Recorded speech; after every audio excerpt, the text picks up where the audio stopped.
तो आज हमें यहाँ पर प्रयागराज महाकुंभ में, और कहा जाता है कि जैसे अमृत स्नान जो होते थे पहले के समय में, उनमें 3 से 7 बार डुबकियाँ लगाई जाती थी, 3, 5 और 7 में। आज मैं भी इस जो महाकुंभ है हमारा प्रयागराज में, वहाँ पर भी स्नान के लिए आया हूँ। और आप देखे रहिएगा कि यहाँ पे मैं कितने स्नान पे कितनी डुबकियाँ किस किस नाम से लगा रहा हूँ। ये पहली जो मेरी डुबकी होगी वो मेरे कुल देवता, कुलिष्ट और इष्ट देवताओं के नाम होगी। दूसरी जो डुबकी होगी मेरी, वो मेरे पूर्वज और पितरों के नाम से होगी।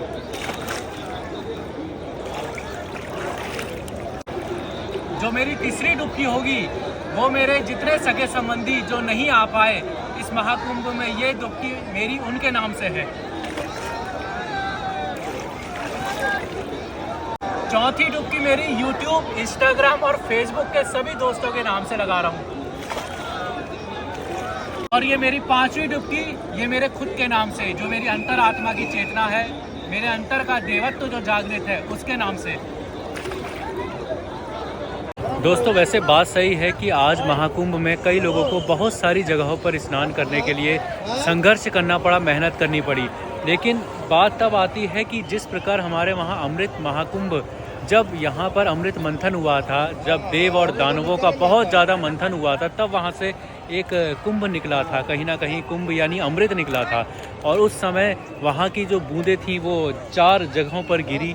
तो उस समय भी बहुत संघर्ष हुआ, मंथन हुआ, समुद्र मंथन हुआ, तब जाके कहीं ना कहीं ये कुंभ आज हम स्नान कर पा रहे हैं। तो उसी प्रकार जब हम कहीं पर भी स्नान करने जाते हैं या किसी भी मंदिर, किसी भी तीर्थ में जाते हैं, तो जब तक उस तीर्थ का पुण्य हमें तभी मिलेगा जब तक हम उसके लिए मेहनत करके या संघर्ष करके ना जाएं, जब तक हम ये ना दिखाएं भगवान को कि हम उसके लिए नाम रख के, उसका नाम का कीर्तन करके उसके वहाँ तक पहुँच रहे हैं। दोस्तों, ये है महाकुंभ का तांता। देखिए, लगातार भीड़ आई जा रही है। महाशिवरात्रि के शुभ अवसर पर, महाशिवरात्रि के शुभ अवसर पर प्रयागराज महाकुंभ में लगातार भीड़ आ जा रही है।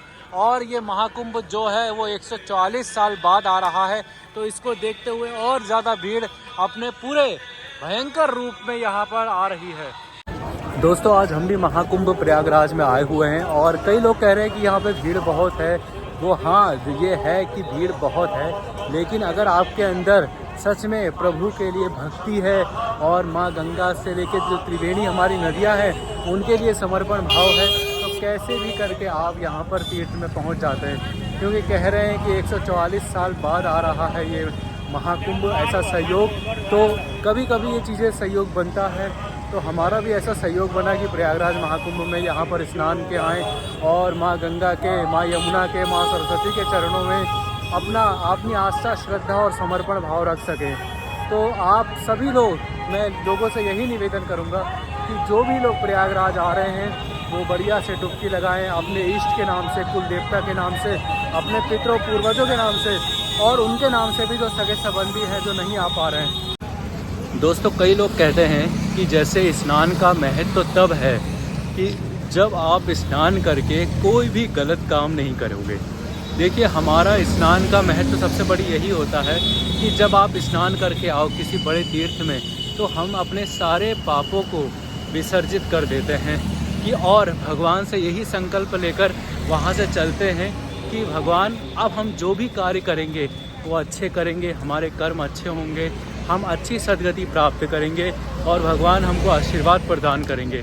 तो सबसे बड़ी बात यही है कि अगर आप अच्छे काम करते हैं उसके बाद तो आपकी कहीं ना कहीं उन्नति होती है और फल भी प्रदान होते हैं। लेकिन अगर आप इतने बड़े धाम से आके, इतने बड़े तीर्थ से आके गलत काम करते हैं, गंदे कर्म करते हैं, कुकर्म करते हैं, अधर्म करते हैं, तो उस फल का जो प्राप्ति है वो कहीं ना कहीं दुर्गति में बदल जाती है।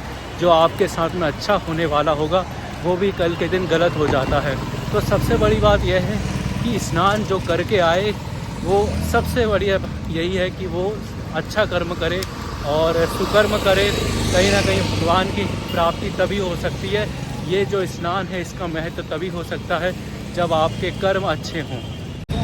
दोस्तों, कई लोग कह रहे हैं कि महाकुंभ में इतना ज़्यादा सुकून की अनुभूति हो रही है, सच में, और ये बिल्कुल सत्य बात है कि इस समय कई जो ज्योतिष आचार्य वगैरह होते हैं और जो एस्ट्रोलॉजर होते हैं हमारे, और जो हमारे ऋषि मुनि होते हैं, उनके ज़रिए कोई तिथियां सुझाई जाती हैं और एक ऐसा योग बनता है जिसके ज़रिए ऐसे कुंभ का बड़ा आयोजन किया जाता है।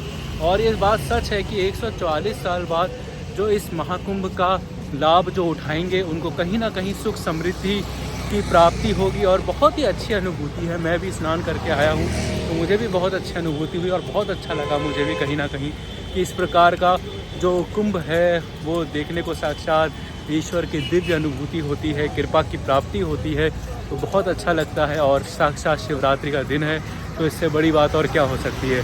शिवरात्रि का दिन का तीर्थ स्नान तो वैसे भी बहुत ही अद्भुत और अतुलनीय होता है, तो बहुत ही अच्छा प्राप्ति हुई है। कहीं ना कहीं भगवान महादेव माँ की अनुभूति हुई है, माँ आदिशक्ति पराकाष्ठा जगत जननी की जय। दोस्तों, कुंभ के जल में सबसे बड़ी बात यह है कि कुंभ का जो जल होता है उसमें बहुत बड़े बड़े महान तपस्वी, श्रद्धालु और नागा साधु भक्त अपना स्नान जब करते हैं तो उनके अंदर जो ऊपर की जो दिव्य ऊर्जाएं होती हैं, दिव्य तत्व होता है, वो उस गंगा में या उस नदी में समाहित होने लगता है।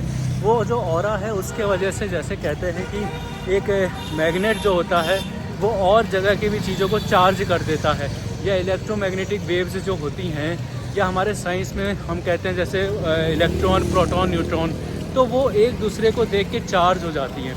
तो उसी प्रकार नदियों का जो पानी होता है, नदियों का जो स्तर होता है, वो भी कहीं ना कहीं इसी प्रकार से जब दिव्य शक्तियाँ उसके अंदर समाहित होती हैं, दिव्य शक्तियाँ उसमें स्नान करती हैं, तो जो उनका चार्ज होता है वो भी उस पानी के साथ मिक्स हो जाता है।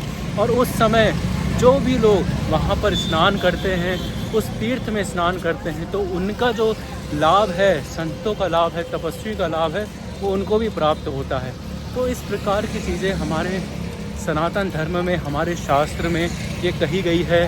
दूसरी बात यह है कि जब भी आप स्नान करें तो 3, 5, 7, 12 ऐसे करके स्नान होते हैं, मतलब 3 डुबकी, 5 डुबकी, 7 डुबकी और 12 डुबकी में, तो इससे स्नान का फल मिलता है। और स्नान हमेशा अच्छे मुहूर्त में देख के और अच्छे तीर्थ में करना चाहिए, जहाँ पर भगवान शिव, माँ आदिशक्ति विराजमान होती हैं और कहीं ना कहीं भगवान विष्णु का धाम मौजूद होता है, माँ की पूरी स्वरूप वहाँ पर विराजमान होते हैं। तो जय हो सभी भक्तों की, जय हो, भगवान कल्याण करे सभी का। और ये प्रयागराज महाकुंभ कहीं ना कहीं सभी को सम्मति दे, सभी को सद्गति दे, और जो एक अच्छे लोक को जाना चाहते हैं वो अच्छे लोक को जाएं, जिनको मोक्ष प्राप्ति की आकांक्षा है वो मोक्ष प्राप्ति करें, जिसको सुख समृद्धि और सकुशलता की आकांक्षा है उनको वो मिले। तो जय हो माँ गंगा, जय माँ भगवती, जय हो प्रयागराज महाकुंभ की। 144 साल बाद आया है जो प्रयागराज महाकुंभ। भगवान सबको खुशी दे, भगवान सबको सम्मति दे।